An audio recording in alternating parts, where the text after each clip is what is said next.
India की number 1 choice Bharat matrimony.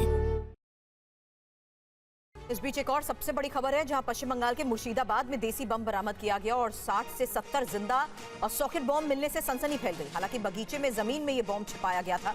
मौके पर सुरक्षा कर्मी जांच में जुटे हुए हैं। बमों को निष्क्रिय करने की कोशिशें भी जारी हैं। तस्वीरें भी सामने आ चुकी हैं, जिससे साफ है कि आखिर किस तरीके से बगीचे में जमीन में छिपाए गए थे ये बम और 60 से 70 जिंदा सॉकेट बम मिलने से ही इस वक्त जांच का दायरा बढ़ता जा रहा है। पश्चिम बंगाल के मुर्शिदाबाद में देसी बम जिस जगह से बरामद किए गए, वही तस्वीर भी हमारे सामने है और रवि दत्ता हमारे सहयोगी इस बारे में और जानकारी के साथ हमें ज्वाइन कर चुके हैं। रवि, शुरुआती जांच के बाद क्या कुछ सामने आया और क्या इन बमों को निष्क्रिय किया जा चुका है?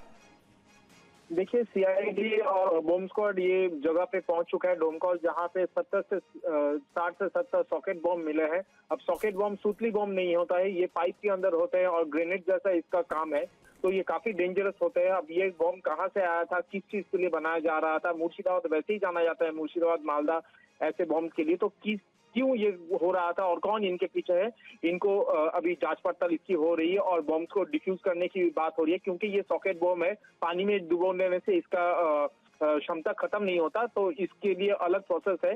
बॉम्ब स्क्वाड उसको पूरा देख रहे हैं और जांच पड़ताल ये पूरे मामले में हो रहा है, लेकिन इसके चलते इलाके में आतंक है।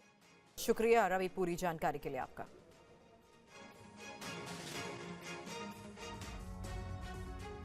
उधर चुनाव आयोग ने 12 राज्यों और केंद्र शासित प्रदेशों में जारी एसआईआर प्रक्रिया की समय सीमा 1 हफ्ते बढ़ा दी है। इससे मतदाताओं को वोटर लिस्ट में अपने नाम की सही जानकारी देने का अतिरिक्त समय मिल गया है।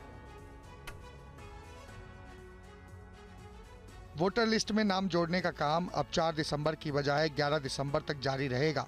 ड्राफ्ट मतदाता सूची अब 16 दिसंबर को प्रकाशित होगी और फाइनल वोटर लिस्ट 14 फरवरी 2026 को जारी की जाएगी। चुनाव आयोग के इस नए निर्देश से एसआईआर प्रक्रिया में जुटे प्रशासन और वोटरों को अतिरिक्त समय मिल चुका है, तो वहीं विपक्ष को चुनाव आयोग और सरकार पर हमले का नया मौका मिल गया। जिस तरह से जल्दबाजी में एसआईआर की जा रही है, इससे करोड़ों लोगों के वोट कटने की आशंका हो गई।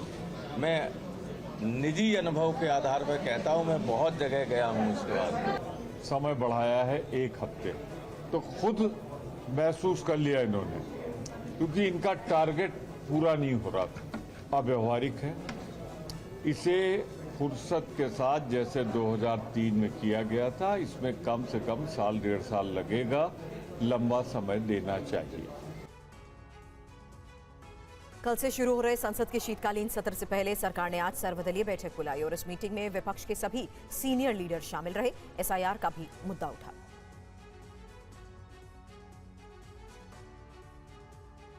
आज हुई सर्वदलीय बैठक में 36 दलों के 50 नेता शामिल हुए और संसद को सुचारू ढंग से चलाने के लिए सभी दलों के नेताओं ने 2 घंटे तक मंथन किया। बैठक के बाद संसदीय कार्य मंत्री किरेन रिजिजू ने कहा कि हम विपक्ष की बात सुनने के लिए तैयार हैं। संसद सबकी है। अपोजिशन पार्टी ने कई मुद्दे रखे हैं, एसआईआर भी उनमें से एक है, लेकिन ये कहना कि एसआईआर को लेकर के पार्लियामेंट चलने नहीं देंगे, ऐसा सब पॉलिटिकल पार्टी ने नहीं कहा है। अगर किसी ने बाहर में स्टेटमेंट दिया है, उसको सामूहिक स्टेटमेंट नहीं मानना चाहिए। ऐसा लगता है कि सरकार खुद पार्लियामेंट को डिरेल करना चाहती है। संसद का शीतकालीन सत्र 1 दिसंबर से 19 दिसंबर तक चलेगा। 19 दिन में पूरे सत्र के दौरान 15 बैठकें होंगी। इस दौरान एटॉमिक एनर्जी बिल समेत 10 नए बिल पेश हो सकते हैं। कल सुबह 10 बजे इंडिया ब्लॉक के फ्लोर लीडर्स की बैठक राज्यसभा में नेता प्रतिपक्ष मल्लिकार्जुन खड़गे के चैम्बर में होगी। और एसआईआर प्रक्रिया पर सियासी घमासान जारी है। 12 राज्यों में एसआईआर प्रक्रिया की समय सीमा बढ़ाए जाने और बिहार में एसआईआर पर हमारे संवाददाता आनंद पांडे ने जेडीयू के कार्यकारी अध्यक्ष संजय झा से खास बात की। सर, चुनाव आयोग ने एसआईआर अपडेट करने की जो समय सीमा है उसको 1 हफ्ता और बढ़ा दिया है। देखिए, बिहार में ये एक्सरसाइज हुआ, उसी के लिए पिछला सेशन वॉश आउट कर दिया विपक्ष ने, और बिहार में ये एक्सरसाइज 1 महीने में हुआ और उसके बाद मुझे नहीं लगता है कि एक भी कंप्लेन आया किसी का। इलेक्शन कमीशन बोलता रहा हर एक पार्टी को, जो बिहार की पार्टियां थी, कि आपके बीएलओ हैं, कोई कंप्लेन है तो हमको बताइए कहीं का। एक कंप्लेन नहीं आया कि हमारा नाम काट दिया गया। उसके बाद बिहार में चुनाव हो गया। इतना बड़ा एक्सरसाइज हुआ बिहार में इलेक्शन का, मैक्सिमम टर्न आउट था लोगों का, हाईएस्ट पोलिंग हुआ है बिहार में। एक वोटर नहीं मिला होगा जो ये कहा हो कि बिहार में इलेक्शन में हम बूथ पे गए और हमको वोट नहीं देने दी। अगर यही आधार है SIR, क्योंकि पूरा विपक्ष के नेता पूरा बिहार में यात्रा इसी के नाम पर की, तो बिहार का रिजल्ट तो सामने में है। रिजल्ट में जनता ने बता दिया कि ये कोई मुद्दा था ही नहीं जिस मुद्दा को लेकर चल रहा है।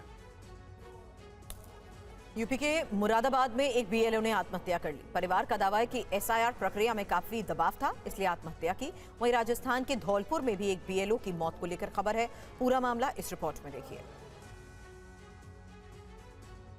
देश भर के 12 राज्यों में SIR की प्रक्रिया जारी है। देश भर में काम के दबाव में कई BLO की मौत का दावा किया जा रहा है। यूपी के मुरादाबाद में BLO की ड्यूटी में लगे एक शिक्षक ने आत्महत्या कर ली। परिजनों का दावा है कि काम के दबाव के चलते BLO सर्वेश ने आत्महत्या की। उसने सुसाइड नोट में काम का प्रेशर होने का जिक्र किया है। दबाव के कारण सुसाइड करा उन्होंने। किन लोगों का दबाव था? इतना प्रेशर है, रात के 1-2 बजे मैं काम करवा रही हूँ, उनके साथ खुद काम कर रहे हैं, तो कह रहे बताओ मैं क्या करूँ मैं। वहीं राजस्थान के धौलपुर में एक BLO अनुज गर्ग की देर रात अचानक तबियत बिगड़ गई। परिजन उन्हें तुरंत अस्पताल ले गए, जहां डॉक्टरों ने उन्हें मृत घोषित कर दिया। मृतक के भाई का कहना है कि काम की वजह से वो मानसिक दबाव में था। जो सरकारी टीचर था वो BLO का कार्य भी था उसके पास, तो वो सुबह 5 बजे से लेकर रात के 1 बजे तक कार्य करता था BLO का। तो इसकी वजह से उसके मानसिक दबाव में आ गया और उसकी डेथ हो गई। और यूपी में कफ सिरप तस्करी मामले में पुलिस को बड़ी कामयाबी हाथ लगी है। अभियुक्त शुभम जायसवाल के पिता भोला प्रसाद को गिरफ्तार किया गया है। कोलकाता एयरपोर्ट से भोला प्रसाद की गिरफ्तारी हुई है। थाईलैंड भागते समय पुलिस ने भोला प्रसाद को पकड़ा है।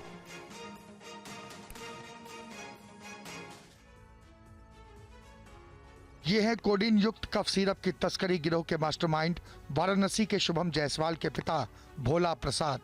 पुलिस ने भोला प्रसाद को कोलकाता एयरपोर्ट पर दबोचा। सिरप तस्करी में दायर FIR में नाम आने के बाद से भोला प्रसाद फरार चल रहे थे। ये कोलकाता से थाईलैंड जाने की तैयारी में थे, तभी पुलिस ने गिरफ्तार किया। पिता की गिरफ्तारी के बाद पुलिस अब मास्टरमाइंड शुभम जायसवाल की तलाश में जुटी है। वाराणसी में कफ सिरप की अवैध तस्करी के संगठित रैकेट पर वाराणसी कोतवाली में पहली FIR दर्ज की गई थी। FIR में शुभम जायसवाल और उसके पिता भोला प्रसाद समेत कुल 28 लोगों के नाम दर्ज हैं। पिछले महीने से चल रही छापेमारी और करोड़ों रुपए के कोडीन युक्त कफ सिरप की बरामदगी के बाद पुलिस एक्शन में है। ये कोडीन युक्त कफ सिरप उत्तर प्रदेश और अन्य राज्यों में अवैध रूप से सप्लाई किए जा रहे थे। 19 अक्टूबर को सोनभद्र में सिरप की पहली बड़ी खेप सोनभद्र जिले में पकड़ी गई थी। इस दौरान पुलिस ने 2 कंटेनर से 1,19,675 शीशियां जब्त की।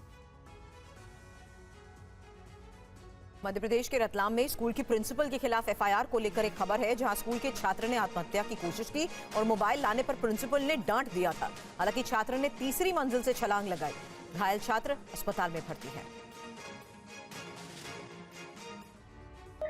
2-4 टीचर मेरे पास आए और उनने बोला कि तुम फोन लाए थे ना स्कूल में। मैंने बोला हाँ मैं फोन लाया था गलती से।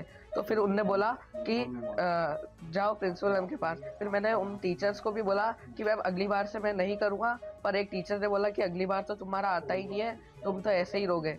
फिर उसके बाद में वो मेरे को प्रिंसिपल मैम के पास ले गए। फिर मैंने प्रिंसिपल को बोला सॉरी मैम, अब से मैं ऐसा कुछ भी नहीं करूँगा। प्रिंसिपल मैम ने बोला कि अब तुम्हारा कुछ नहीं हो सकता, हम तुम्हें रस्टिकेट कर देंगे और तुम्हारे पेरेंट्स को बुलाएंगे और घर भेज देंगे। फिर उसके बाद में जो है हमारे एक टीचर है, उनने बोला कि ma'am he is a good in sports, वो स्पोर्ट्स में बहुत अच्छा खिलाड़ी है, तो उसने गोल्ड मेडल जीत रखे स्टेट वगैरह में और वो नेशनल में जा चुका है। तो मैम ने बोला कोई बात नहीं, हमको कुछ फ़र्क नहीं पड़ता कि वो नेशनल में गया है कि नहीं, हम तो इसको रस्टिकेट करेंगे और इसके जितने भी स्टेट मेडल है वो सब रख लेंगे। फिर मैं डर गया था, मेरे को लगा प्रिंसिपल हम सच में ऐसा करेंगे और मेरे को ऐसा करेंगे। तो मैं जाके 2nd फ्लोर पे गया भाग के और मैंने नीचे गिर गया, सुसाइड अटेम्प्ट किया। इंडिया की नंबर 1 चॉइस भारत मैट्रिमनी।